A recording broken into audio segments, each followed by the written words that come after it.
जय हिंद भाइयों बहनों। मैं रघु शर्मा। भाइयों बहनों, मैं आज अपना हकीकत आपको बताता हूँ कि मुझे पॉलिटिक्स, राजनीतिक, समाज में इतना लगाव क्यों है।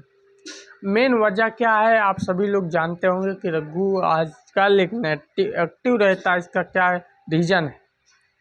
तो रीज़न यही है, अगर मैं किसी क्षेत्र में किसी गांव में गया तो जो गरीब लोग होते हैं वो अगर उनका संख्या उस गांव में कम रहता है, जो अमीर लोग रहते हैं तो उनसे वो मुकाबला नहीं कर पाते हैं या उनकी ज़मीनियाँ हड़प लें और फिर भी वो कुछ नहीं बोलेंगे।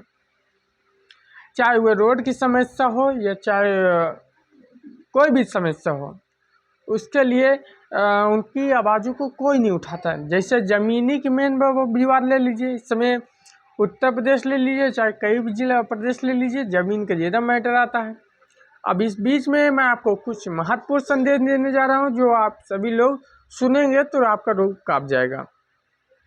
जैसा कि कानपुर देहात वाला आप कांड सुने होंगे, जमीनी विवाद में विश्वकर्मा को पूरा घर सफा कर दिया गया। फिर उसके बाद गोंडा जिला में पूरा घर सफा कर दिया गया। अभी जौनपुर में एक विश्वकर्मा को घर पे गोली जाके मार दिया गया। और जो कानपुर देहात में घटना हुआ था, इस अकॉर्डिंग बहुत ही दर्दनाक मौत मारे गया। तो उसके बाद सबसे गंभीर मौत मारा गया है तो गोंडा जिला में विश्वकर्मा को।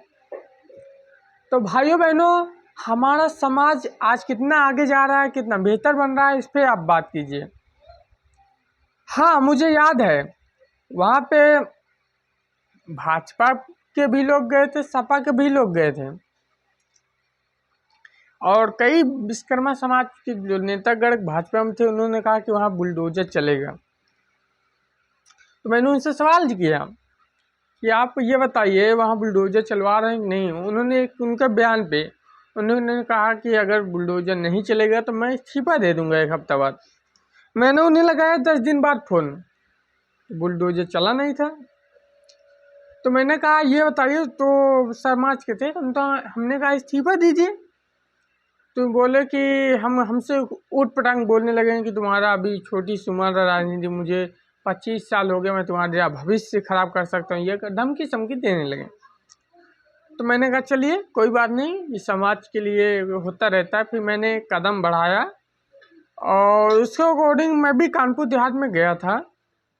माननीय लोकजन सोशलिस्ट पार्टी के राष्ट्रीय अध्यक्ष माननीय डॉक्टर वीरेंद्र विश्वकर्मा जी के साथ में, और उनके साथ गया था। वहाँ पे घटना स्थल पे पहुँचा, जिस तरह लोग उनका प्रेरा, जिस तरह उनको मारे थे, प्रशासन भी थी। इस अवसर पे जब माननीय डॉक्टर वीरेंद्र विश्वकर्मा जी पहुँचते हैं तो वहाँ का माहौल चेंज हो जाता है। वहाँ के लोगों को उत्साह मिल जाते हैं कि हमको इंसाफ मिलेगा, हमको हिम्मत मिल गया। उसी अकॉर्डिंग गोंडा जिला में जो कांड हुआ है, वहाँ पे भी लोकजन सोशलिस्ट पार्टी के राष्ट्रीय अध्यक्ष जी जाते हैं और वहाँ के लोगों को, वहाँ के जो गांव के लोग हैं, उन्होंने बहुत ही उस व्यक्ति का सपोर्ट किया जिस व्यक्ति के बच्चे को मारा गया था। और माननीय डॉक्टर वीरेंद्र विश्वकर्मा जी अगर उसके द्वारे पहुँचते हैं तो उसको कितना हौसला मिला है। अगर सोचिए, ऐसे व्यक्ति अगर सदन में पहुँच जाते हैं, लोकसभा में पहुँच जाते हैं, मंत्रिमंडल में शामिल हो जाते हैं, तो कैसे नहीं बदलाव होगा।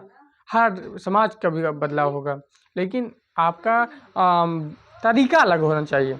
उसके बाद जौनपुर में जो कोहली कांड हुआ, वहाँ भी लोकजन सोशलिस्ट पार्टी के राष्ट्रीय अध्यक्ष जी पहुँचे मौके पे, उनको भी इंसाफ दिलाने का काम किए। लेकिन बहुत से जो नेतागण ये बोल रहे हैं कि जिला बाई माननीय डॉक्टर वीरेंद्र विश्वकर्मा जी दौड़े, तो अच्छी बात है, वो दौड़ भी रहे हैं। अभी प्रतापगढ़, जौनपुर, सुल्तानपुर, ढाका, इसे कई जिलों में दौरा कर रहे हैं, कानपुर, फतेहपुर, कौशाम्बी। लेकिन जो विश्वकर्मा समाज के लोगों से ये पूछ रहा है समाज, उनके समाज के लोग पूछ रहे हैं, जो विश्वकर्मा समाज के नेतागण हैं, वो कब तक अपना आप गुलाम बने रहेंगे, कब तक अपना अधिकार नहीं मांगेंगे।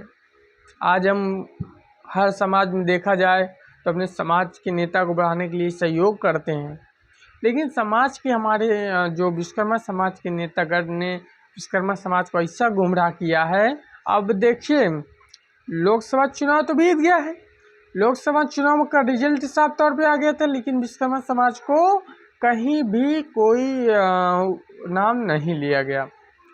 हाँ, नाम लेंगे 2027 विधानसभा चुनाव में, लेकिन वही विश्वकर्मा समाज के लोग क्या भूल चुके हैं कि लोकसभा चुनाव में उनको उनके समाज का क्या एक भी नेता नहीं है। कई संगठन है, कई पार्टियां हैं, लेकिन क्या किसी राजनीतिक पार्टी ने उनको याद किया? नहीं याद किया।